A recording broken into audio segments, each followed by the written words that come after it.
Ողջույն սիրելի ակնդիրներ, եթերում 5-շաբթին այսօր ես հյուրընկալել եմ հասարակական քաղաքական գործիչ, սահմանադրական դատարանի աշխատակազմի նախկին ղեկավար, Լեհաստանում Հայաստանի Հանրապետության նախկին դեսպան Էդգար Ղազարյանին։ Բարև ձեզ, պարոն Ղազարյան։ Շնորհակալ եմ հրավերն ընդունելու համար։ Ես եմ շնորհակալ։ Պարոն Ղազարյան, անցյալ շաբաթավերջը, հատկապես հանգստյան օրերը շատ նշանավոր էին, անցքերի առումով պակաս չկար եւ ճիշտն ասած ձեր մեղավորությունն էլ կար այդտեղ կամ իշխանությունները, չգիտեմ, ով ավելի այսպես մեծ դերակատարություն ունեցավ դրանում, փաստորեն, եթե նաեւ հաշվի առնենք 5 դատապաշտպանների հայտարարությունը, փաստորեն շատ մեծ հնչեղության հասարակական մեծ հնչեղություն ունեցող իրադարձություն էր դա, ձերբակալություն, հետո մտածած են երևի թե մեղադրանք, ապա այսպես թափող խոսակցություններ բոլոր մամուլի միջոցներով, հեռուստատեսությամբ խոսակցություններ մարդու իրավունքների եւ ազատությունների, ազատ խոսքի, ուրեմն ճնշումների մասին եւ նաեւ այսպիսի մի գնահատական, որ Էդգար Ղազարյանին ձերբակալելով կամ խափանման միջոց տնելով, ըստ էության փորձում են լրացնել նաև իշխանության մյուս քննադատներին։ Մի քանի խոսք առհասարակ ինչ էր եղել, ու նաև եթե կարող եք ինձ բացատրեք, որովհետև դատարանի հետ եզրակացություն ասեմ, թե որոշում ասեմ, այո, դրա մեջ այնպիսի մի ցանկ էր նշված, որ իրավապահների, որոնց չի կարելի քննադատել, եւ պարզաբանված չէր, արդյոք չի կարող քննադատել միայն Էդգար Ղազարյանը, թե նաեւ Էդիկ Անդրեասյան չի կարող քննադատել։ Այստեղ էր ինձ համար անհասկանալին։ Նախ ձեր տեքստը մի շտկում, եթե թույլ կտաք, ինձ չեն ձերբակալել, ինձ հրավիրել էին քննչական կոմիտե ու մեղադրանք են առաջադրել։ Խափանման միջոցը, որ մեղադրանքի պահին ներկայացվել է, դա չհեռանալու մասին արգելքն է, որ հանրապետությունից բացակայելու իրավունք չունեն, եւ հաջորդ օրը ավելի խստացվեց իմ նկատմամբ խափանման միջոցը դատարանի որոշմամբ, որը ուներ երկու բաղադրիչ։ Մեկը ազատ բնակության վայրի ընտրության սահմանափակումն է, այսինքն ես չեմ կարող մշտական բնակություն ունենալ այլ հասցեում, քան այնտեղ, որտեղ հիմա եմ ապրում, եւ մյուս սահմանափակումը այն ինչ որ դուք ասացիք, որ չեմ կարող քննադատական որևէ խոսք ասել շատ լայն թվով մարդկանց։ Դրանք են դատավորները, դատախազները, քննիչը, վարույթ իրականացնող մարմինը, փաստաբանները, փորձագետները, հարկադիր կատարողները, նրանց ընտանիքի անդամները, մերձավորները եւ նրանց խնամակալության տակ գտնվող անձինք։ Տեսեք, այս լայն սպեկտրի մեջ ընդ որում չի որոշակիացվում, թե կոնկրետ որ դատարանի դատավորները, որ վարույթով մասնակիցները, որովհետեւ օրինակ ասենք փորձագետ շատ ընդհանուր հասկացություն է, եւ փորձագետը կոնկրետ դատական վարույթում կարա լինի, կարա չլինի։ Օրինակ իմ նկատմամբ բռնության գործով այս պահին դատավարության մասնագետ փորձագետ գոյություն չունի։ Հետևաբար վաղ տեղի ունեցածը նկատի ունեք։ Չէ,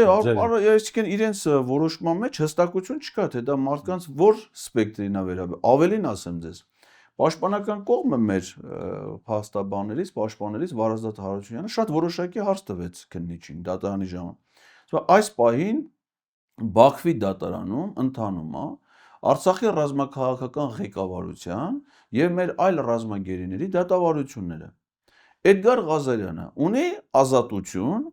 Ադրբեջանի դատավորների, դատախազների, քննիչների հասցեին ազատ արտահայտվելու։ Թե եթե հիմա ինքը ենթադրենք վիրավորական որևէ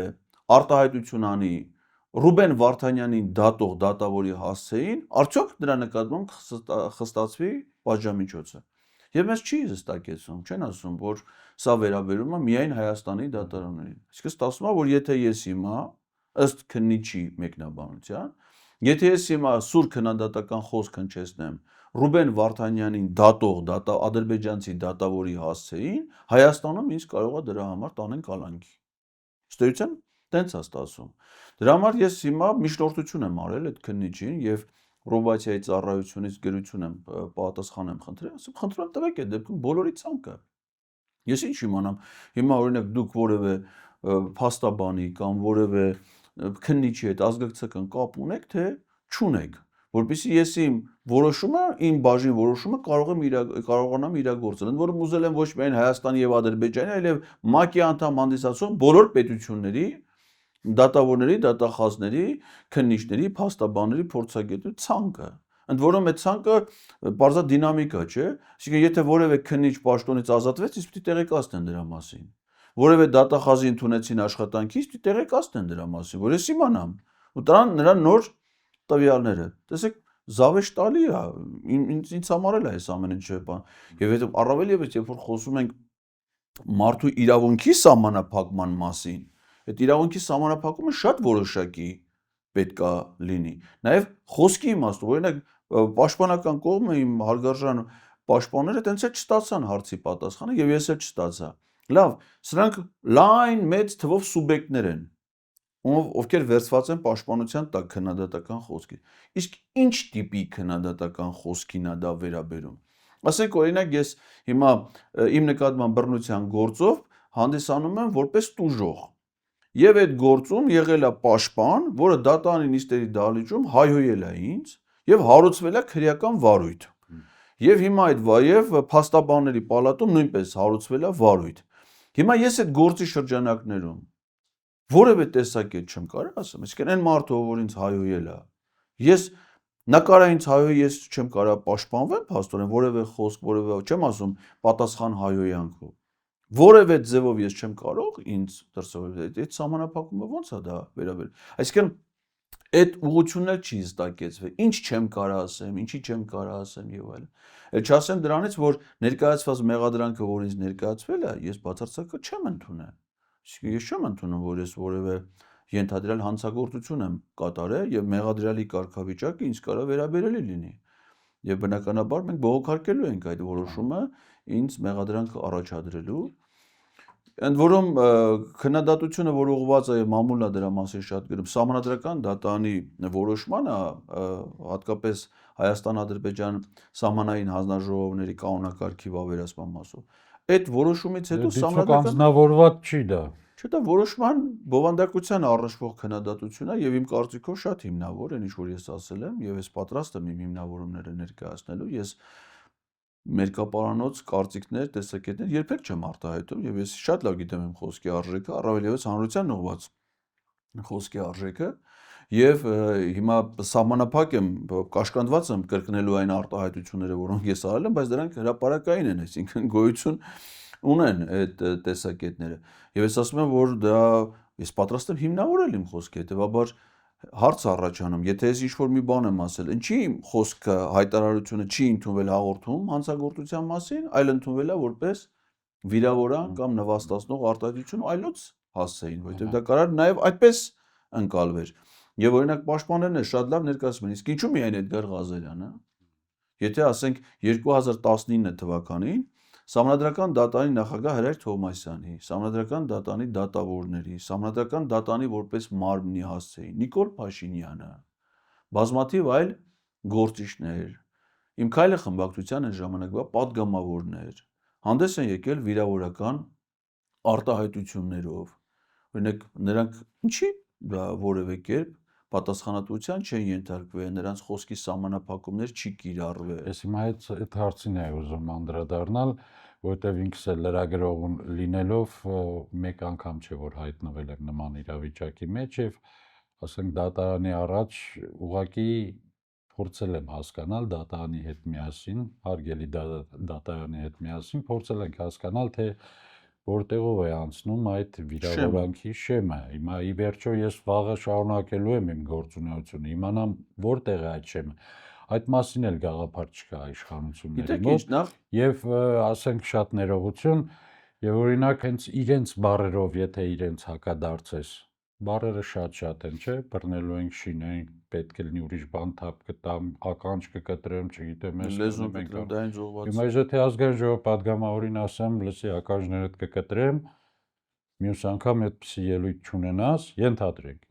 Այսինքն ես վիրավորում եմ նրան։ Չէ, դա արդեն սպառնալիքի բանա, նայեք, վիրավորանքը մեզ մոտ, մեր երկրում, ապա քրեականացված է։ Եվ եթե որևէ մեկին վիրավորանք է հասցվում, այդ հարաբերությունները քաղաքացիական իրավական հարաբերություններ։ Օրինակ, ազգային ժողովի պատգամավոր Ռուստամ Բաքոյանը իմ հասցեին հնչեցրել է վիրավորական եւ զրպարտություն պարունակող արտահայտություն, ես դիմել եմ դատարան եւ 3 պարզ դարձավ, որ արդեն վճռաբեկ դատարանով էլ նա պարտվեց եւ նա ստիպված է ինձնից ներողություն խնդրել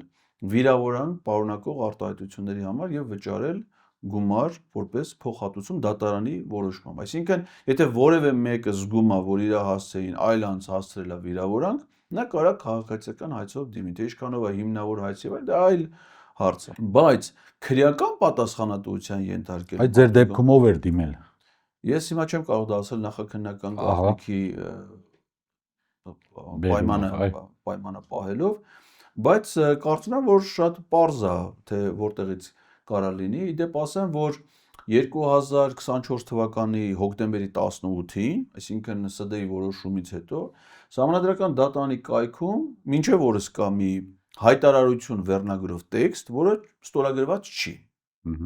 Այսինքն պարզ չէ տեքստի հեղինակը ով է։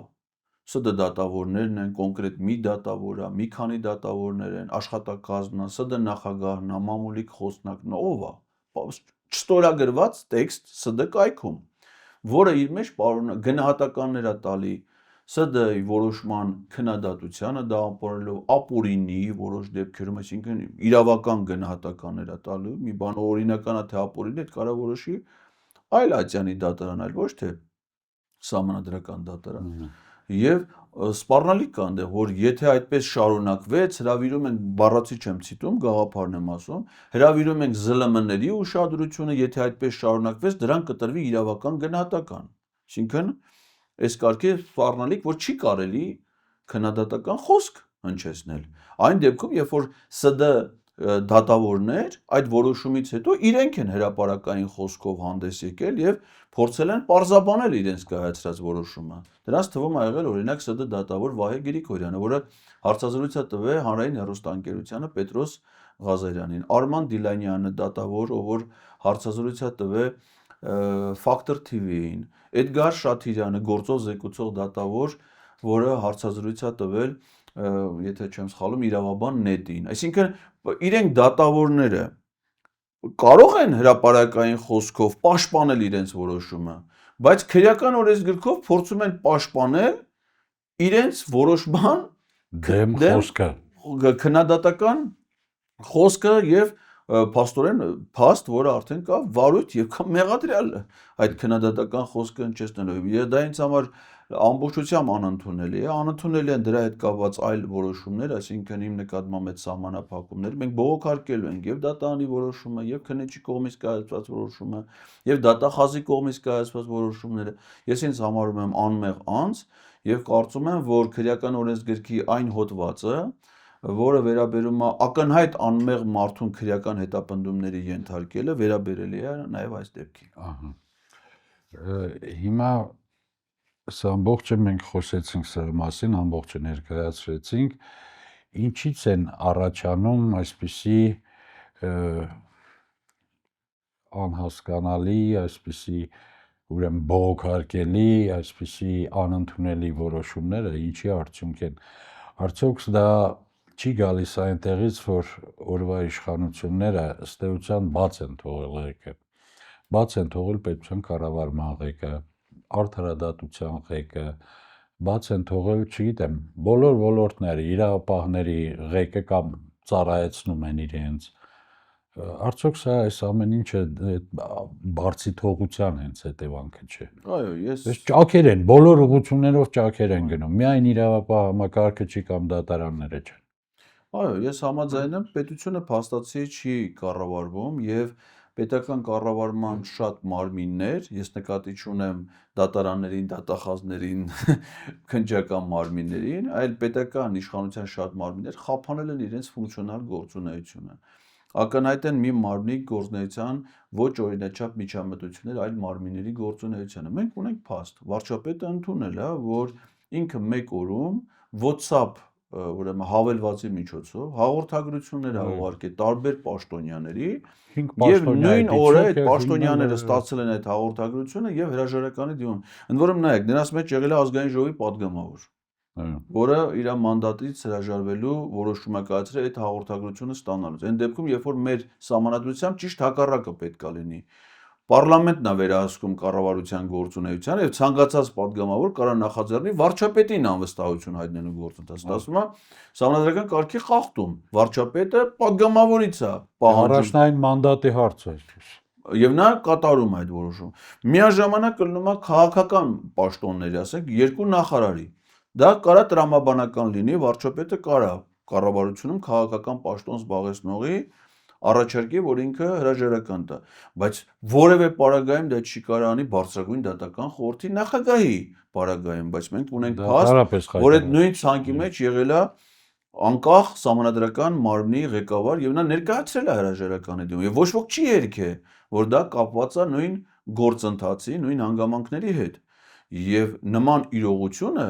դա չի խոսում պետական կառավարման համակարգի մարմինների ֆունկցիոնալ գործունեության, սահմանադրական մարմինների իշխանության տարանջատման սկզբունքի պահպանման մասին։ Սա